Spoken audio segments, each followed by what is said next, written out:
Sejam bem-vindos a mais um podcast da Reumato Science Ciência com Confiança. Eu sou o Gustavo Rezende, sou reumatologista e estou muito bem acompanhado pelas minhas colegas Mariana Peixoto, reumatologista, e Adriana Kakerhage, reumatologista. Boa tarde. Boa tarde, Gustavo. Boa tarde, Mariana. Obrigada por participar do nosso podcast. Boa tarde, Gustavo, Adriana, uma alegria. Vamos dar continuidade aqui no nosso podcast da Reumato Science. Mais um assunto bem intrigante para a gente discutir hoje. Isso mesmo. Aquela dúvida que sempre bate, ou com muita frequência no consultório, né, sobre as dúvidas do ciclo gravídico, puerperal, das nossas pacientes e dos nossos pacientes que também estão participando das gravidezes, né, das suas companheiras. Então, Mariana, para começar, o paciente que tem uma doença reumática imunomediada, ela pode engravidar? A gente ouvia falar antes que era proibido, né, Mariana? Quando que ela pode engravidar? Como é que é isso? Fala um pouquinho pra gente.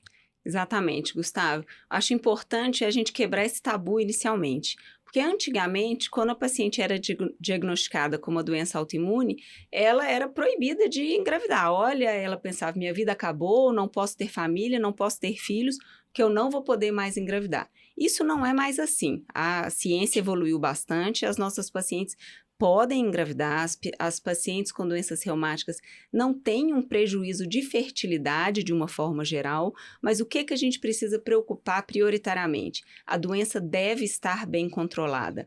Então, muitas vezes, algum médico evita de usar um remédio para a paciente poder engravidar, mas a doença ativa, ela pode ser mais prejudicial para a paciente do que uma doença bem controlada com a paciente usando a medicação correta. Então, é muito importante esse envolvimento no assunto e a gente lembrar sempre de perguntar para as mulheres jovens do consultório se ela tem esse desejo gestacional para a gente começar essa programação de forma bem antecipada para ter uma gestação tranquila no momento certo e que tudo corra bem.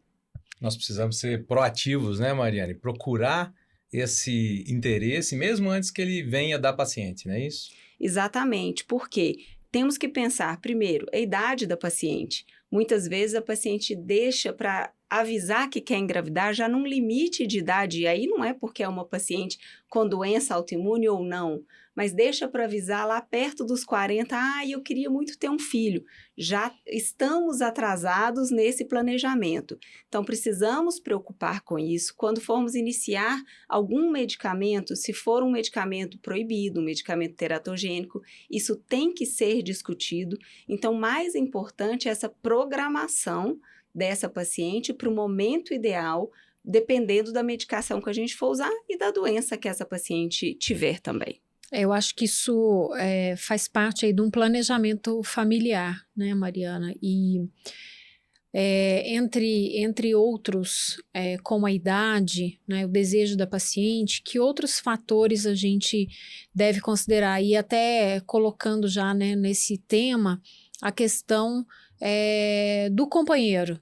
Às vezes a paciente não fala que quer engravidar porque ela não quer, mas existe uma questão, a gente tem que lembrar de perguntar. Isso é uma opinião consensual, né, dentro ali do casal, né? Seja que casal for, a gente precisa saber se isso tá acordado, né? Se todo mundo tá de acordo, né? Exatamente. Então, esse é um assunto sempre muito sensível, porque, lógico, a mulher tem uma autonomia, mas a gente precisa discutir isso de forma familiar, o momento ideal, as decisões que precisaram ser feitas para esse momento, para essa gestação.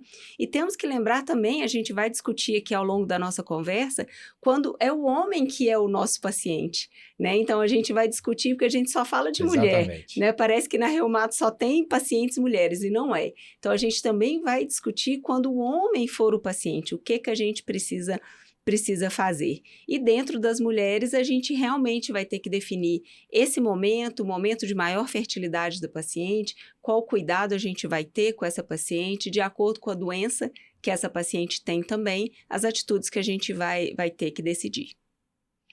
Bom, e a gente falou de doença reumática imunomediada, mas elas se comportam todas do mesmo jeito, Mariana?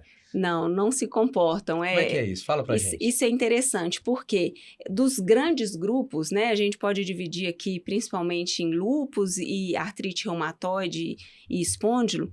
O lúpus é uma doença que pode ser agravada durante o ciclo gestacional. Então, é uma doença que requer um cuidado bem rigoroso, um acompanhamento de perto. Então, assim, é importante ressaltar, isso não é uma definição de que essa paciente não pode engravidar de forma nenhuma, mas é uma doença que pode ser agravada, pode ser ativada pela flutuação hormonal durante o ciclo gestacional. E, ao contrário, a artrite reumatoide é uma doença que diminui o seu contexto inflamatório durante a gestação.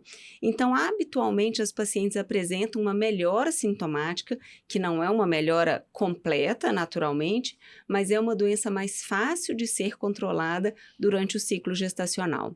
A espondiloaxial, ela tem uma questão interessante, que é a dor lombar, porque as gestantes, elas apresentam de forma natural uma lombalgia, que ela se dá justamente pela gestação, pelo peso do abdômen, pela mudança da curvatura da coluna.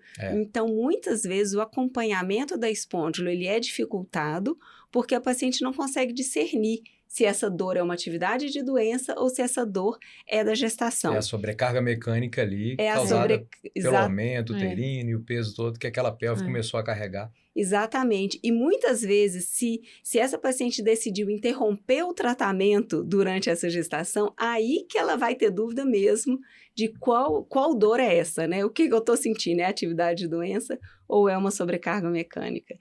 A gente vai falar um pouquinho mais sobre isso, né? Lá na frente, sobre o uso das medicações, mas pensando no lúpus, nas doenças mais... que tendem, né, a sofrer um pouco mais em termos de atividade com a gestação. Nós temos recomendações bem atuais para o acompanhamento e para o manejo dessas pacientes, né? O que você pode falar um pouquinho para a gente sobre contracepção nessas pacientes? Porque existe um momento de se engravidar e existe um momento de não se engravidar. E em algumas pacientes, a contracepção, ela tem alguns aspectos específicos. Exatamente. De uma forma, assim, mais direta, as pacientes que têm lúpus e antifosfolípide positivos, elas devem evitar o estrogênio. Então, é importante ressaltar que a grande questão é o antifosfolípide positivo por causa do risco de trombose. Aquelas pacientes que têm lúpus, mas não têm antifosfolípide positivo, elas podem usar o contraceptivo combinado de estrogênio e progesterona, que não tem um risco aumentado. Essa era uma grande dúvida que tinha, que proibia a contracepção em todas as pacientes com lúpus, e não é assim que funciona. É exatamente a questão de ter o anticorpo positivo. E existe uma recomendação de evitar os contraceptivos de adesivo, os PETs, porque eles levam uma concentração mais elevada de estrogênio do que os dispositivos intrauterinos combinados. Então, existe essa recomendação contrária ao uso de PETs e uma recomendação a favor do uso do dispositivo intrauterino combinado quando for permitido para essas pacientes. Lembrando que o contraceptivo oral, ele tem sempre uma recomendação um pouco mais condicional porque a adesão é baixa. Então, as pacientes esquecem, a paciente pode ter alguma indisposição gástrica e ter um vômito ou ter uma diarreia e essa dose é perdida. Então, a recomendação é mais favorável aos dispositivos intrauterinos, que sabe que aquela dose está sendo tomada ali está sendo usada, né, de forma correta. Ok. Muito legal. E sobre o uso de medicações, Mariana, vamos conversar um pouquinho sobre as medicações teratogênicas, então? Aquelas medicações que têm que ser evitadas a todo custo e quais a gente pode correr um risco dependendo da avaliação de custo-benefício para esse paciente, né? De risco-benefício. Bom, a medicação, né, que é sempre chama muita atenção, que deve ser evitada, e a gente vai comentar aqui alguns aspectos de cada uma delas.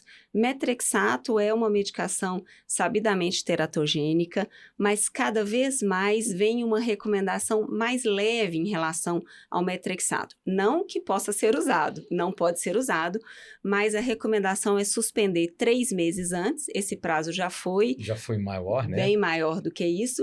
E hoje ainda tem uma recomendação de que se a paciente engravida de forma inadvertida, usando metrexato, que não é para entrar em pânico, que faça a retirada, mas que não precisa ter aquele medo tão grande da teratogenicidade se essa retirada for feita de forma rápida.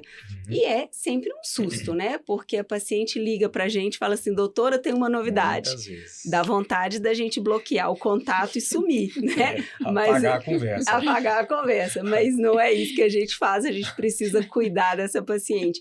E geralmente as nossas pacientes engravidam assim, né? Engravidam de forma inadvertida e a gente precisa ter esse cuidado. A leflunomida é uma outra medicação interessante porque ela é sabidamente teratogênica, mas nas recomendações ela vem dizendo que não tem informação suficiente, porque na verdade não tem informação em humanos. Né? Porque uma medicação sabidamente teratogênica você não vai testar em humanos, né? Então, assim, não tem informação suficiente em humanos porque ela é uma medicação teratogênica. Então, é uma medicação que não deve ser usada. O prazo de retirada antes da concepção, ele não é estabelecido. Deve ser feito o uso da colestiramina, mas não tem esse prazo, 3 meses, 6 meses, 12 meses. E a gente tenta tirar antes, até porque a gente não sabe quando a paciente vai engravidar, né? Então, esse prazo de 6 meses antes, né? Quem sabe se essa paciente vai engravidar daqui a 6 meses? Então, não tem essa recomendação de prazo, mas é uma medicação que não pode. A ciclofosfamida é uma medicação também sabidamente teratogênica, uma medicação usada em pacientes graves, e aqui tem uma observação. Uma paciente muito grave, com risco de vida para ela e para o neném, a ciclofosfamida pode ser usada no 3º trimestre. Pode, pesando custo-benefício. Não é que pode, sem problema. Então, uma decisão compartilhada com a paciente, com o médico, com a família, com o pai dessa criança também, mas no 3º trimestre o risco de teratogenicidade é menor, porque a criança já está formada, então aqui é naquele momento do desespero, né? Então, se corre o risco de vida mãe e filho, pode usar a medicação, mas não é realmente uma medicação que é permitida para ser usada na gravidez. Lembrei de mais uma aqui, o micofenolato. Micofenolato, uma medicação muito usada, né, pelas pacientes lúpicas e que é realmente as pacientes de maior cuidado nosso nesse período gestacional, e o micofenolato realmente ele não deve ser usado. Então, precisamos programar. Então, lúpus a gente sabe que é uma doença que tem menos opções terapêuticas, então a gente precisa tomar esse cuidado de retirar o micofenolato nessas pacientes. Agora vamos falar de 2 medicações que a gente pode e deve usar, hidroxicloroquina e aspirina nos pacientes. Que pacientes que a gente vai fazer questão de manter essas 2 medicações? Olha, as pacientes com lúpus todas, né? Então, a gente tem que lembrar isso, existe essa recomendação da paciente com lúpus usar a aspirina. Então, muitas vezes a gente lembra de prescrever somente para as pacientes que são antifosfolípide positivas. Sim. Mas as pacientes com lúpus devem usar a aspirina, já se beneficiam, e a hidroxicloroquina também para todas essas pacientes. Lembrando aqui também das pacientes com anti-Rho e anti-LA positivos, a hidroxicloroquina também deve ser mantida nessas pacientes, a gente não pode esquecer desse grupo. Então, são 2 medicações que são praticamente obrigatórias nessas pacientes. Mas se a paciente tem artrite reumatoide, espondiloartrite, não tem essa recomendação. Essa recomendação realmente são para os pacientes com lúpus. Né? E começar a aspirina tão logo a gestação seja confirmada. Exatamente, né, exatamente. Isso é realmente uma recomendação mais nova do uso da aspirina para todas essas pacientes que têm lúpus gestantes. Que é diferente da paciente que tem SAF, né? A gente está falando aqui da paciente que tem lúpus e tem anticorpo positivo. Sem a doença SAF associada. Completamente, né? Exatamente. E falando em anticorpo positivo, né, alguns cuidados para as pacientes que são anti-Rho positivo, que é o cuidado que a gente tem por causa do temido bloqueio, né? Bloqueio cardíaco fetal. A gente precisa fazer o ecocardiograma fetal semanal, da semana 16 até a semana 26. E o mais importante, se tiver um bloqueio cardíaco, primário ou secundário, existe a recomendação do uso da dexametasona, que é o corticoide que atravessa a barreira placentária. Vai tratar o coraçãozinho. Que vai tratar o coraçãozinho, lembrando que a prednisona não atravessa, então não é a medicação ideal para usar nessas pacientes, mas sim a dexametasona. Mas se tiver um bloqueio cardíaco já terciário, de terceiro grau, não adianta fazer. Eu imagino que naturalmente todo mundo vai acabar fazendo, né, numa tentativa de buscar um resgate, mas não existe essa recomendação formal do uso da dexametasona já no bloqueio cardíaco de terceiro grau. E sim, já programar a colocação do marca-passo ao nascimento, né, naquele... Ideal que a medicina fetal já pudesse intervir aí, mas isso é extremamente limitado o acesso a isso, né? Na verdade, a paciente que tem um anticorpo positivo, ela já deve ser acompanhada, né? Então, esse acompanhamento por um cardiologista, né, que faça esse acompanhamento do ecocardiograma fetal. Então, é uma paciente que exige um cuidado, que exige um acompanhamento mais rigoroso. Muitas vezes a gente não consegue oferecer isso, principalmente no sistema público, mas é importante a gente ter esse cuidado com as pacientes. Apesar da incidência do bloqueio cardíaco fetal não ser, vamos dizer, percentualmente grande, mas ela não é pequena também, né? 1 para cada 100, 150, se não me engano, é a frequência de bloqueio cardíaco fetal que você tem numa paciente anti-Rho positivo. Então, a gente acompanha essa gestação quase como se fosse da gente, né? Quando a gente tem uma paciente que tem um anti-Rho positivo, né? Com o coração na mão, né? Literalmente. Aquela paciente que você fica com o celular colado a gestação dela inteira, esperando ela te mandar uma mensagem. E é importante ressaltar que existem artigos que mostram que a única coisa que realmente consegue prevenir um pouco o desenvolvimento do bloqueio cardíaco é a hidroxicloroquina. Então, é uma medicação que a gente precisa lembrar de usar nessas pacientes desde o início dessa gestação. Muito bem. Hidroxicloroquina é importante no lúpus em todo período, mas mais importante ainda nesse período crítico para a paciente, então, que está mais sujeita a fazer atividade.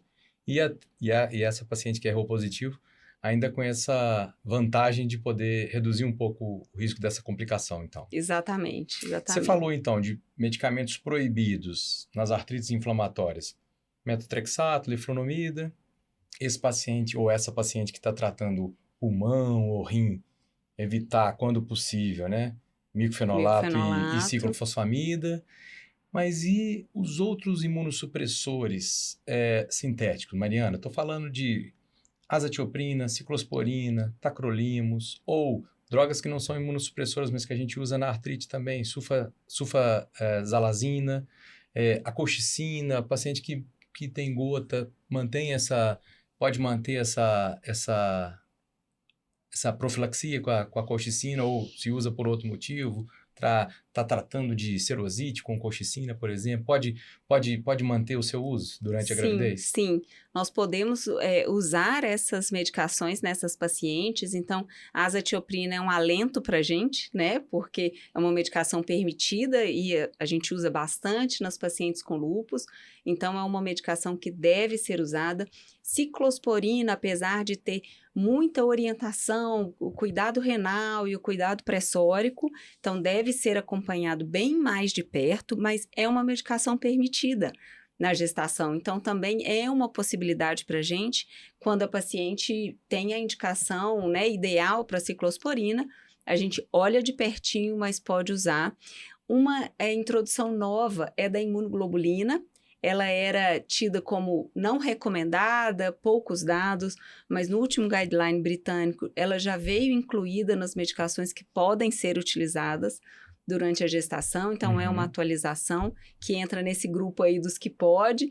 Então, cada vez crescendo... Interessante como uma ponte para esse paciente que começou a ficar grave, né? Exatamente. Você consegue, às vezes, segurar... levar até o final da gravidez sem uma das medicações proibidas, por exemplo. A gente lembra das miopatias, né? Em que você precisa controlar. E aí eu lembro também a ciclosporina, que é uma opção para esses pacientes. Para esses pacientes. A sulfa é uma medicação que pode. Ela tem uma interferência maior até no homem, quando a gente fala do homem, eu vou citar especificamente, mas é uma medicação permitida também. Então, aqui já indo mais para o lado das artrites, né? Uma possibilidade que a gente tem de usar para essas pacientes também, colchicina, tacrolimus, então são medicações que a gente pode usar na gestação e a gente, né, tem que estar atento porque é o recurso que a gente tem. Temos algumas opções. Pacientes. Temos opções. A gente tem que lembrar, né, porque senão a gente fica sempre muito estressado, paciente também, mas algumas opções aí.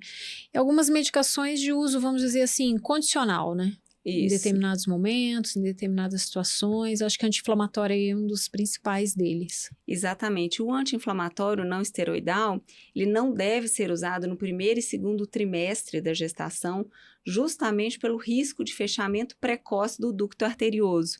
Então, a gente precisa desse ducto pérvio, porque o ducto, ele exclui o pulmão, né? Então, o neném não precisa que o sangue passe pelo pulmão, porque ele ainda não respira. Então, a gente precisa que ele fique pérvio durante a gestação e que ele feche ao nascer. Sim. Justamente para o sangue poder passar para o pulmão e o neném oxigenar esse sangue. Então, são dois problemas, né? Um é o ducto fechar precocemente, o outro é ele não fechar.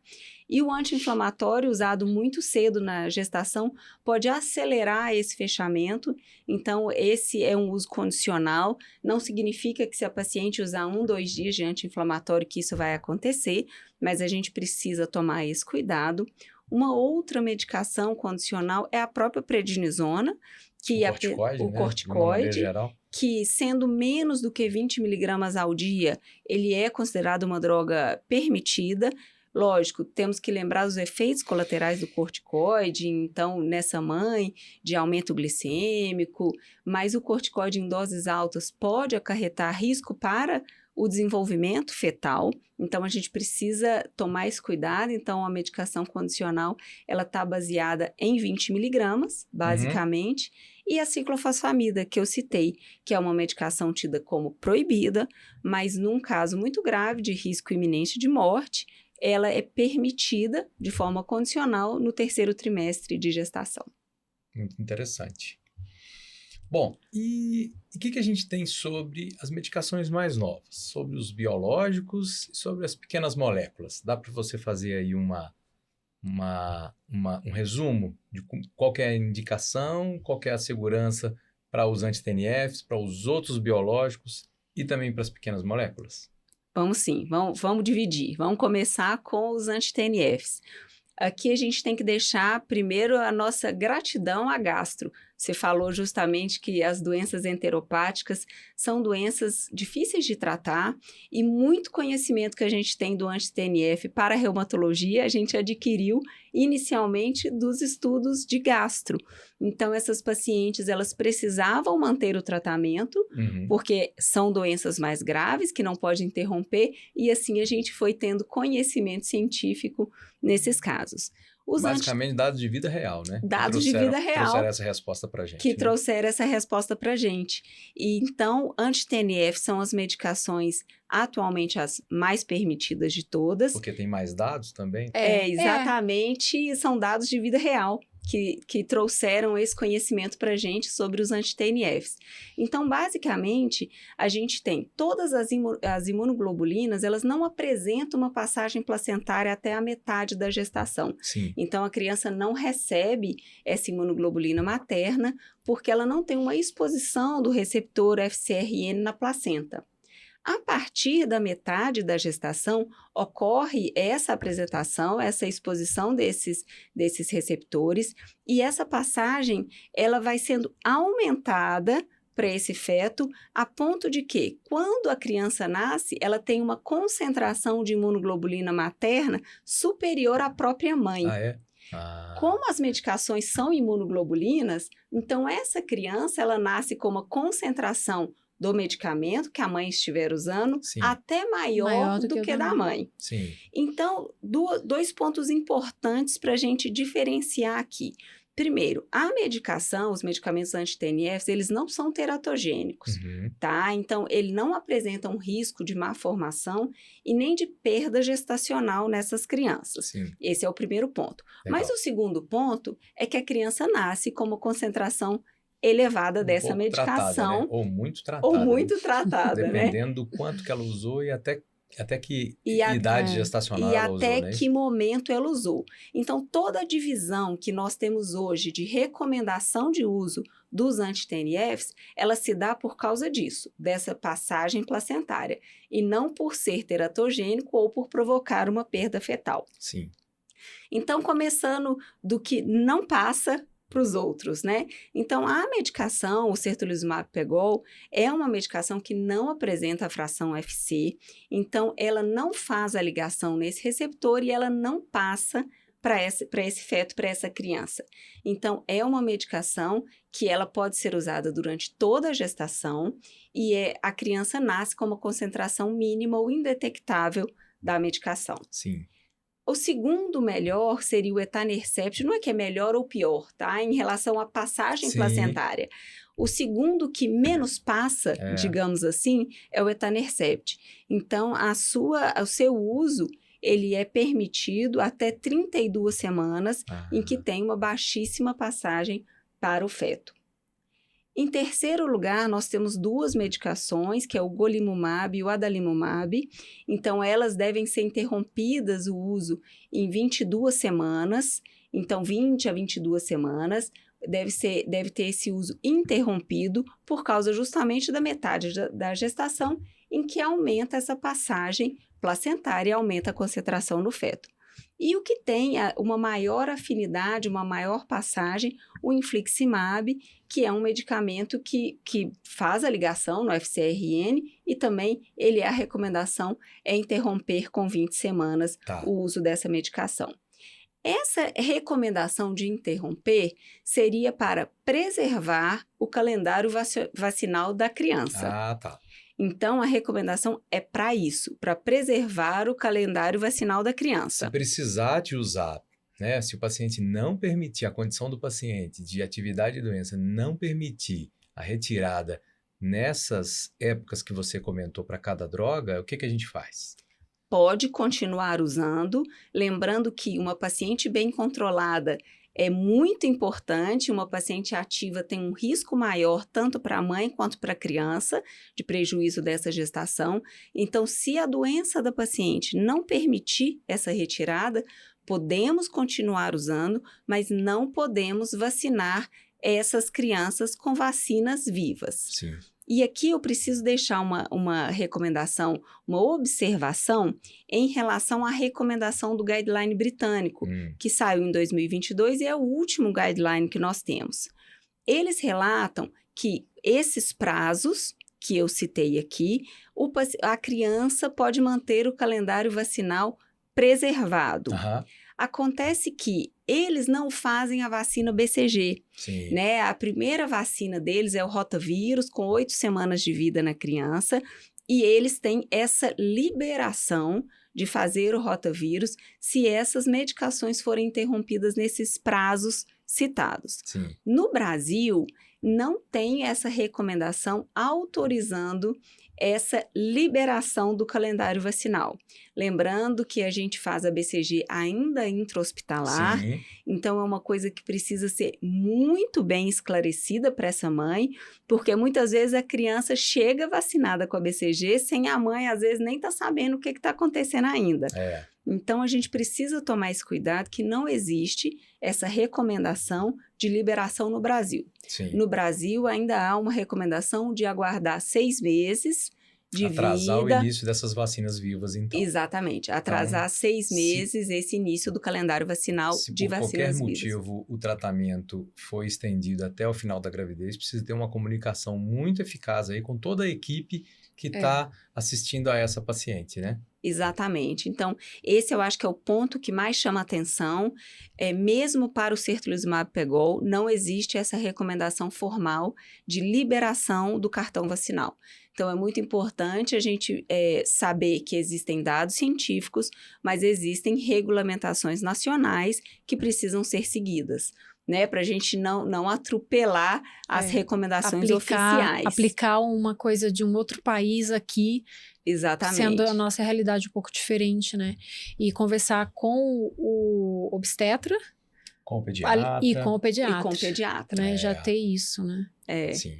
Porque, sinceramente, apesar dessa recomendação, eu acho que a gente deve esperar os 6 meses, mesmo interrompendo a medicação, porque a gente não tem dado, né? Não temos dados brasileiros sobre vacinação inadvertida de criança de mães que usaram biológico na gestação. Eu não existem me lembro. alguns dados, mas justamente são dados que comprovam o desenvolvimento da doença. Mas são relatos, São né? relatos, São relatos de Não casos. deu certo. Claro, são relatos Agora, que não deram dados certo. sistemáticos de vacinação, né? De um número maior de casos, não. A gente tem relatos isolados. Isolados, tem relatos até de infelizmente, óbito de recém-nascido que vacinou de forma inadvertida, né? com o BCG.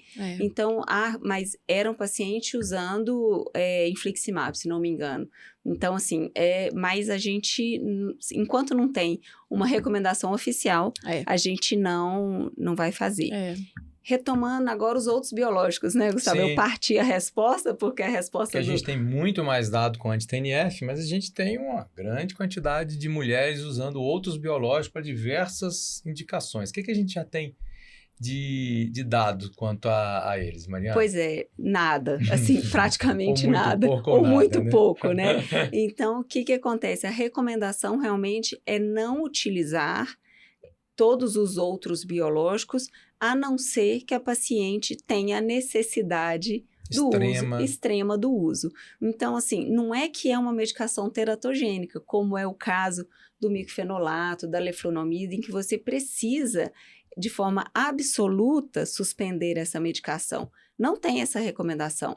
Mas como não tem dados, então é permitido usar caso seja de extrema necessidade.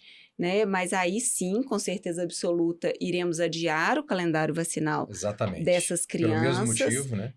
Mas são medicações que não têm uma teratogenicidade comprovada, nem um risco de perda fetal comprovado, mas também não tem nada comprovado de segurança.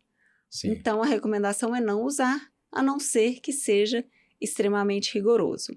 Lembrando que os biológicos, muitos deles são imunoglobulinas, então até metade da gestação já não vai passar, então a gente tem essa tranquilidade. Em relação às pequenas moléculas, aí é um pouco diferente, porque elas atravessam a barreira placentária e também elas chegam no leite materno. Então, aí tem uma recomendação realmente de não usar, porque tem uma passagem imediata desde o início da gestação, mas também não tem comprovação de teratogenicidade. Já existem relatos de casos de mães que optaram por usar por necessidade mesmo de atividade de doença, sem o desenvolvimento de nenhum prejuízo fetal, nem de perda fetal, nem de teratogenicidade. Mas são relatos de casos, não são dados absolutos, não são dados comprobatórios. Então, a recomendação é não usar. Lembrando que os biológicos não atravessam o leite materno. E também, porque são moléculas grandes. E também, se chegarem no leite materno, quando a criança vai deglutir, vai ser digerido, não vai fazer efeito. A pequena molécula, não. Além dela chegar no leite materno, ela vai persistir, vai atravessar o sistema digestivo, vai ser absorvido e essa criança vai estar tomando aquela medicação. Então, a gente precisa tomar especial cuidado aí nas pequenas moléculas por causa desse aspecto. Eu acho que é interessante, tudo isso que você falou, é pensar que a paciente pode engravidar usando o biológico, né? Essa é uma orientação que eu sempre faço. Não se preocupe, pode engravidar, me avisa quando engravidar, a gente vai ver o melhor momento de suspender. Né? E esse não se preocupe, muito provavelmente se estende até metade da gravidez. Exatamente. Exatamente. Aí, na metade da gravidez, a gente vai ter que resolver se a gente vai bancar, continuar, porque é extremamente necessário, ou se não vale a pena a gente deixar esse período de clareamento aí e evitando a passagem desse remédio para o feto, né? Porque às vezes a pessoa quer trocar o remédio antes de engravidar. Um biológico, por exemplo. Não tem necessidade. E às vezes com todo o processo da troca, você acaba às vezes transformando uma doença inativa numa doença ativa. Aí você complica aquele momento ali da tentativa de engravidar, né? E é interessante porque outro ponto é o aleitamento, porque a gente sabe que a gente então tem que postergar o calendário ou a gente vai poder vacinar se a mãe interrompeu, mas aí depois que o bebê nasce, ela pode retomar a medicação porque ele não vai ser absorvido, né? E vai impedir, muitas vezes, na artrite reumatoide, por exemplo, aquela piora no pós-parto que a gente vê. É isso que eu ia falar, que realmente no pós-parto a gente não só pode, como deve reintroduzir a medicação se tivermos optado pela suspensão no final da gestação, porque aquele controle, aquela redução da atividade de doença que ocorre durante a gestação, no pós-parto ela inverte. E o paciente faz um flare, faz uma atividade de doença mais exacerbada.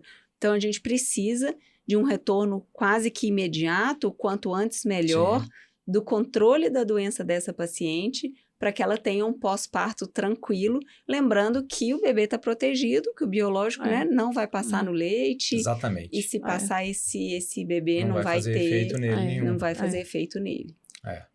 E, Mariana, os homens, mais fácil de manejar, homem mais fácil de manejar será que é? nesse período, nesse ciclo aí gestacional? Adriana, desde quando o homem é mais fácil, Adriana?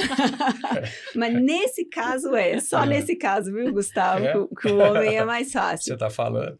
No caso, o homem tem 2 medicações que são de especial interesse. Um é a sulfa, que diminui a motilidade do espermatozoide, então ele compromete mesmo a fertilidade masculina. Então, se for um pai, né, um paciente que pretendendo ser pai, uma preocupação pré-concepcional. Pré-concepcional, a gente precisa retirar porque isso vai reduzir, de fato, a fertilidade. E o outro é a ciclofosfamida. E costuma ser reversível, então. Reversível. Ótimo. Reversível. E depois que engravidou, também não tem problema. Aí já pode voltar a usar sem problema. E o outro remédio, né, que é importante a gente falar, é a ciclofosfamida, que realmente ela deve ser evitada por 12 semanas no homem que 4 meses, que pretende, né, engravidar, porque ela altera o DNA celular. Então, pode acarretar mesmo uma questão de má formação na criança. Então, é uma medicação que precisamos estar atentos. Sim. E aqui eu chamo a atenção novamente, é um assunto que a gente precisa perguntar para o nosso paciente. Precisa ser proativo, né? Proativo, porque muitas vezes ele não vai falar livremente, de livre e espontânea vontade, ele imagina que sendo ele o doente, que não tem nada a ver com a questão gestacional feminina, mas a gente precisa abordar esse assunto com os nossos pacientes. Até para ele ser orientado também de evitar. Uso de ciclofosfamida, evitar. Evitar a gestação. E uma grande preocupação que tinha do metrexato, da leflunomida no homem, né? Então, são perguntas que frequentemente aparecem para a gente. Esses não têm problema, eles estão liberados para o uso paterno. Quando, né, o paciente tem essa necessidade, não tem problema. Pode engravidar durante o uso dessas medicações. Metotrexato tem um monte de mito que está caindo. A gente vai falar disso. De outro mito dele no próximo podcast. Que é de pulmão.